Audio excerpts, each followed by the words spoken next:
গাইবান্ধা সদর উপজেলার কামারজানি ইউনিয়নের দুর্গম চরাঞ্চল কুন্দেরপাড়ায় জেলা প্রশাসন এবং উপজেলা প্রশাসনের যৌথ উদ্যোগে সরকারি সকল সুবিধা যাতে চরাঞ্চলের মানুষ তাদের যে দুর্গম চর থেকে দীর্ঘ নদীপথ পেরিয়ে তাদেরকে উপজেলা বা জেলা শহরে যেতে না হয়, শিক্ষা, স্বাস্থ্য, চিকিৎসা, প্রশাসনিক সহ সকল সুবিধা যাতে তাদের চরাঞ্চলে বসে নিশ্চিত করতে পারে, সেজন্য এখানে একটি ওয়ান স্টপ সার্ভিস সেন্টারের কিন্তু আজকে উদ্বোধন করেছেন জেলা প্রশাসক চৌধুরী মোয়াজ্জেম আহমেদ।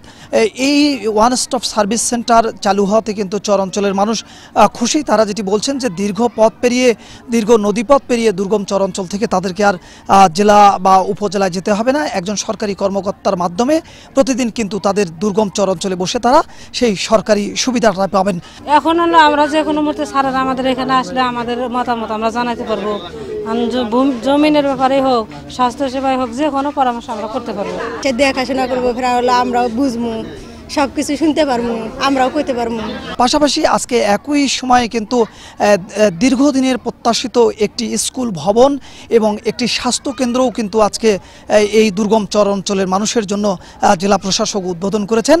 এই স্বাস্থ্য কেন্দ্রটি এবং এই সরকারি প্রাথমিক বিদ্যালয়টি আজকে থেকে দীর্ঘ 4 বছর আগে কিন্তু নদীগর্ভ বিলীন হয়ে যায়। তখন থেকে এই স্বাস্থ্য কেন্দ্রটি বন্ধ ছিল এবং এই সরকারি প্রাথমিক বিদ্যালয়ের কার্যক্রমটি কিন্তু একটি ছোট্ট একটি কুড়িয়ে ঘরের মধ্যে এবং খোলা আকাশের নিচে পরিচালিত হয়ে আসছিল। আজকে এই স্বাস্থ্যকেন্দ্র এবং বিদ্যালয়টি কিন্তু উদ্বোধন হওয়ার ফলে কিন্তু সরকারি যে সুবিধা তারা কিন্তু সেই শিক্ষার্থীরা কিন্তু সেটি আজ থেকে পাবে। এতে কিন্তু তারা অনেক খুশি এবং তারা যেটি বলছেন যে তাদের দীর্ঘদিনের কষ্টের আজকে অবসান হলো এবং অভিভাবক এবং শিক্ষার্থী এবং যারা শিক্ষক তারাও কিন্তু এই কার্যক্রমে খুশি। টিউবওয়েল ছিল না, বাথরুম ছিল না, এখন তার সবই আছে। বসার মতো ঠিক মতো জায়গা ছিল না, এখন তা আছে। ক্লিনিকে আসছিলাম, আমাদের কোনো স্কুল ছিল না, আর এখন আমরা নতুন স্কুল পেয়ে খুবই আনন্দিত। ভাঙ্গি যায় পড়াশোনা অন্যরকম হয়েছিল, ক্লাস হতো না।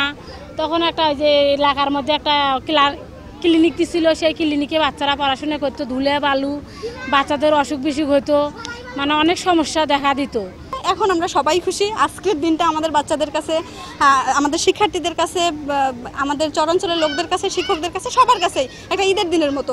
সেটা বললে ঈদের দিনের থেকেও বড় কিছু। ঈদের দিন সাধারণত 1 বছর পর আমরা সেই ঈদটাতে বেশি উদযাপন করি, কিন্তু আমরা দীর্ঘ 3 বছর কষ্ট করার পরে আজকের এই আনন্দঘন মুহূর্তে উপনীত হতে পেরেছি। তাদের ঘরে বসে যে স্বাস্থ্যসেবা সেটিও পাবেন। পাশাপাশি এই স্কুলটি কিন্তু আশ্রয় কেন্দ্র হিসেবেও ব্যবহার হবে। এটা বন্যা আশ্রয় কেন্দ্র হিসেবেও কাজ করবে, কেবলাগঞ্জ সরকারি প্রাথমিক বিদ্যালয় এবং বন্যা আশ্রয় কেন্দ্র। সেই সাথে আমাদের ওয়ান স্টপ সার্ভিস সেন্টার এখানে দিলাম এই কারণে, একই সাথে এখানে হাট আছে, মসজিদ আছে, 2টা স্কুল আছে এবং আরও প্রতিষ্ঠান আছে। তো এখানে অনেক জনগণ, এখানে 4টা ওয়ার্ডের লোকজন বাস করে।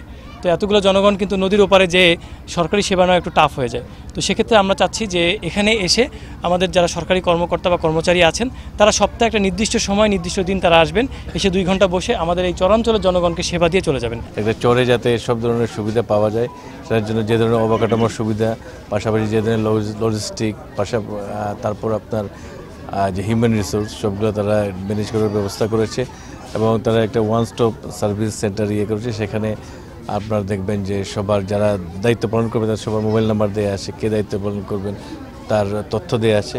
তো আশা করি যে এই ওয়ান স্টপ সার্ভিসের মাধ্যমে যে সরকারি যে সেবাসমূহ আমরা দিয়ে থাকি তা যে কোনো সময় যে কোনো মূল্যে তারা এই চরাঞ্চলের লোকজন এটা পাবে। সব মিলে যদি বলি, আজকে একসঙ্গে 4টি প্রতিষ্ঠান পেয়ে দুর্গম চরাঞ্চলের মানুষ কিন্তু তাদের বলছেন যে তাদের আজকে ঈদের দিনের চেয়েও অতিরিক্ত খুশির দিনের সৃষ্টি হয়েছে। বিপ্লব ইসলাম, সময় সংবাদ, গাইবান্ধা।